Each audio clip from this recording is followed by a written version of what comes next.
بسم اللہ الرحمن الرحیم۔ شب بارات کیا ہے؟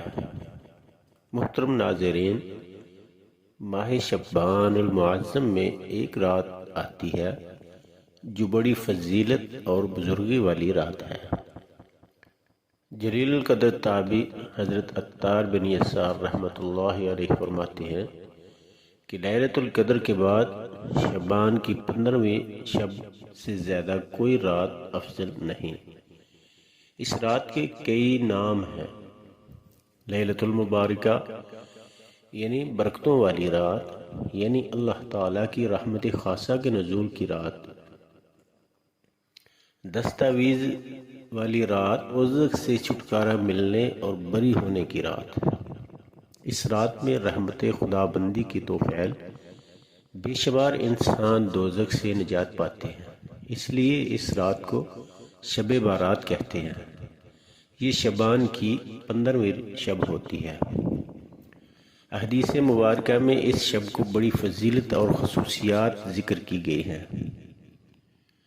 محترم ناظرین، ہم احادیث کی کتابوں میں عام طور پر پڑھتے اور سنتے رہتے ہیں کہ اللہ تعالیٰ عام راتوں میں رات کے تہائی حصے میں آسمانی دنیا پر تشریف فرماتے ہیں اور ندا آتی ہے کوئی جو مجھ سے مغفرت طلب کرے، ہے کوئی جو مجھ سے رزق طلب کرے، ہے کوئی مصیبت زدہ جس کی مصیبت کو دور کرو۔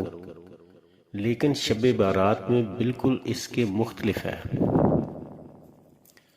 شب بارات میں اللہ تعالیٰ غروب آفتاب سے لے کر یعنی مغرب کے بعد سے لے کر صبح صادق تک آسمان دنیا پر نزول فرماتے ہیں اور اپنی مخلوق پر نظر رحمت فرماتے ہوئے بے شمار انسانوں کی مغفرت فرما دیتے ہیں۔ البتہ کچھ محروم القسمت لوگ ایسے ہیں جو اس شب میں بھی نظر رحمت سے محروم رہتے ہیں۔ ایک حدیث ہے جس کا مفہوم کچھ اس طرح ہے کہ حضرت عائشہ صدیقہ رضی اللہ تعالی عنہا نبی کریم صلی اللہ علیہ وآلہ وسلم سے روایت فرماتی ہیں کہ آپ نے فرمایا کہ تمہیں معلوم ہے کہ اس رات یعنی شعبان کی 15ویں شب میں کیا ہوتا ہے؟ حضرت عائشہ صدیقہ رضی اللہ تعالی عنہا نے دریافت کیا کہ کیا یا رسول اللہ صلی اللہ علیہ وآلہ وسلم، آپ بتا دیجئے کہ اس میں کیا ہوتا ہے؟ تو آپ صلی اللہ علیہ وآلہ وسلم نے فرمایا، اس شب میں یہ ہوتا ہے، اس سال میں جتنے بھی پیدا ہونے والے ہیں وہ سب لکھ دیے جاتے ہیں، اور جتنے اس سال مرنے والے ہوتے ہیں وہ سب بھی اس رات میں لکھ دیے جاتے ہیں۔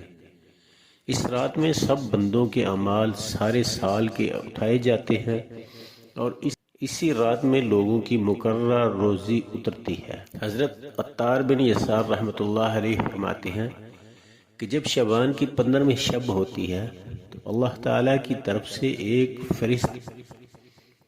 ایک فرشت ملک الموت کو دی جاتی ہے اور حکم دیا جاتا ہے کہ جن لوگوں کا نام اس فرشت پہ درج ہے ان کی روحوں کو قبض کرنا ہے۔ کوئی بندہ تو باغوں کے درخت لگا رہا ہوتا ہے، کوئی شادی کر رہا ہوتا ہے، کوئی تعمیر میں مصروف ہوتا ہے، حالانکہ اس کا نام مردوں کی فہرست میں لکھا جا چکا ہوتا ہے۔ حضرت عثمان بن محمد رحمۃ اللہ علیہ فرماتے ہیں کہ رسول اللہ صلی اللہ علیہ وسلم نے فرمایا کہ عمریں ایک شعبان سے دوسرے شعبان تک طے کی جاتی ہیں۔ یہاں تک کہ انسان شادی بیاہ کرتا ہے، اس کے بچے ہوتے ہیں، حالانکہ اس کا نام مردوں کی فہرست میں داخل ہو چکا ہوتا ہے۔ حضرت راشد بن سعد رحمۃ اللہ علیہ سے روایت ہے کہ رسول اللہ صلی اللہ علیہ وآلہ وسلم نے ارشاد فرمایا، شعبان کی 15ویں شب کو اللہ تعالیٰ ان تمام روحوں کو قبض کرنے کی تفصیل ملک الموت کو بتا دیتے ہیں جو بھی سال میں قبض کی جائیں گی۔ ایک حدیث ہے جس کا مفہوم کچھ اس طرح ہے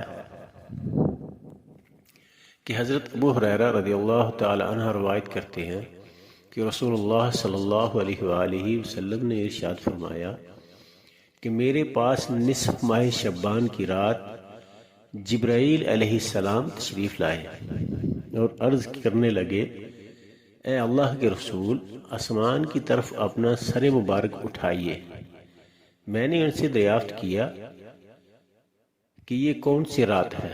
انہوں نے کہا کہ یہ وہ رات ہے جس رات اللہ تعالی رحمت کے 300 دروازے کھول دیتے ہیں اور ہر اس شخص کو بخش دیتے ہیں جس نے اس کے ساتھ کسی کو اپنا شریک نہیں ٹھہرایا ہوتا، بشرطے کہ وہ جادوگر نہ ہو، سود خور نہ ہو، زانی نہ ہو، شراب کا عادی نہ ہو۔ ان لوگوں کی اللہ تعالیٰ اس وقت تک بخشش نہیں فرماتا جب تک کہ وہ توبہ نہ کر لیں۔ جب رات کا چوتھائی حصہ گزر گیا تو جبرائیل علیہ السلام پھر تشریف لائے اور کہا، یا رسول اللہ صلی اللہ علیہ وآلہ وسلم، اپنا سر مبارک اٹھائیے۔ آپ نے ایسا ہی کیا۔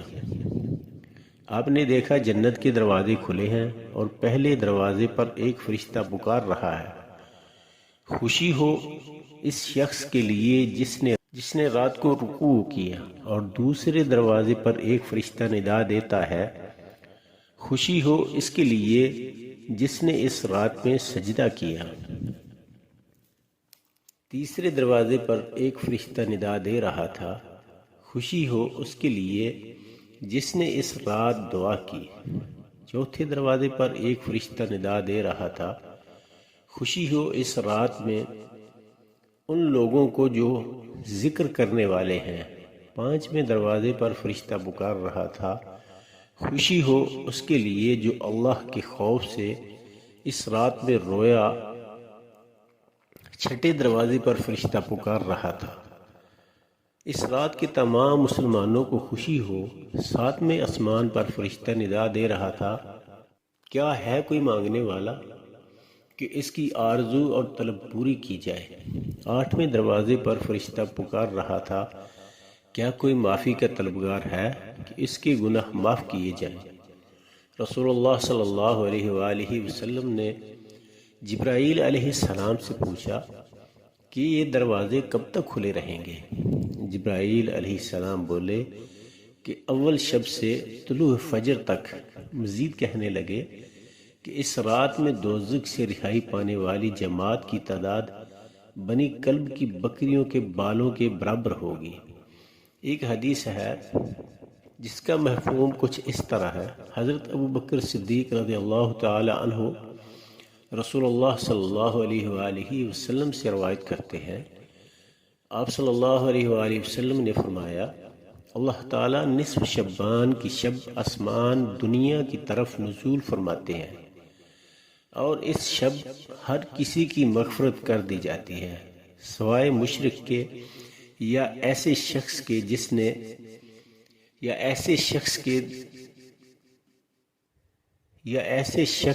جس کے دل میں بغض ہو۔ ایک حدیث ہے جس کا مفہوم کچھ اس طرح ہے کہ حضرت عائشہ صدیقہ رضی اللہ تعالی عنہا فرماتی ہیں کہ ایک رات میں نے رسول اللہ صلی اللہ علیہ وآلہ وسلم کو اپنے پاس نہ پایا تو میں آپ کی جستجو میں نکلی، کیا دیکھتی ہوں کہ آپ جنت البقیع میں تشریف فرما ہیں۔ آپ نے فرمایا، عائشہ کیا تمہیں یہ اندیشہ ہے کہ خدا کے رسول تم پر زیادتی کر سکتے ہیں؟ میں نے عرض کیا، یا رسول اللہ صلی اللہ علیہ وآلہ وسلم، مجھے یہ خیال ہوا کہ شاید آپ کسی دوسری اہلیہ کے پاس تشریف لے گئے ہیں۔ آپ نے فرمایا، بلا شبہ اللہ تبارک و تعالی شعبان کی 15ویں شب آسمان دنیا کی طرف نزول فرماتے ہیں، بنو کلب کی بکریوں کے بالوں کے برابر لوگوں کی مغفرت فرما دیتے ہیں۔ حضرت ابو موسیٰ اشعری رضی اللہ تعالی عنہ رسول اللہ صلی اللہ علیہ وآلہ وسلم سے روایت فرماتے ہیں کہ آپ نے فرمایا، اللہ تعالیٰ شعبان کی 15ویں رات نظر رحمت فرما کر تمام مخلوق کی مغفرت فرما دیتے ہیں سوائے مشرک اور کینہ پرور کے۔ ایک حدیث ہے جس کا مفہوم کچھ اس طرح ہے کہ حضرت علی رضی اللہ تعالی عنہ فرماتے ہیں کہ رسول اللہ صلی اللہ علیہ وآلہ وسلم نے فرمایا، جب شعبان کی 15ویں شب آئے تو رات کو نماز پڑھو اور اگلے دن روزہ رکھو۔